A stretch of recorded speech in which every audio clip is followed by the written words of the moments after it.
Miss Patricia Patterson held up the silk purse she had just netted.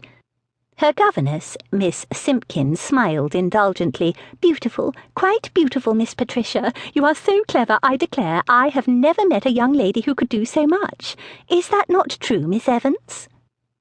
Patricia's old nanny, who had been dozing in a rocker by the nursery fire, came awake with a start and said automatically, "Prettiest girl for miles around is my little miss. None to touch her," and fell asleep again.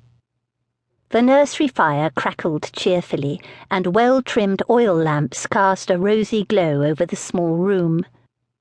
Patricia was 16 years of age and could have used any of the magnificent rooms downstairs, but she much preferred the shabby comfort of the old nursery, not to mention the doting compliments from her old nanny and governess.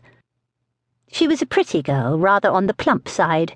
Her hair, a true strawberry blonde, was her greatest beauty, but she also had wide, pansy-brown eyes, a small, straight nose, and a perfect mouth. Although her parents had died the year before, Patricia considered herself the luckiest of girls. Her parents had been elderly, her birth coming as a great surprise to her mother when the late Mrs. Patterson had found herself with child at the great age of 40. She had not seen much of them, but when she did, they had always praised and petted her and told her she was wonderful. They had both died in an influenza epidemic, and although for a while she had felt their loss keenly, that loss was quickly healed by her ever-present companions, Miss Simpkin and Miss Evans.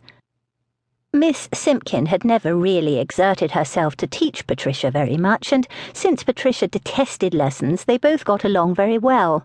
Patricia adored all kinds of gossip and frivolity and Gothic novels. A certain Lord Charles Gaunt had been appointed her guardian in her father's will.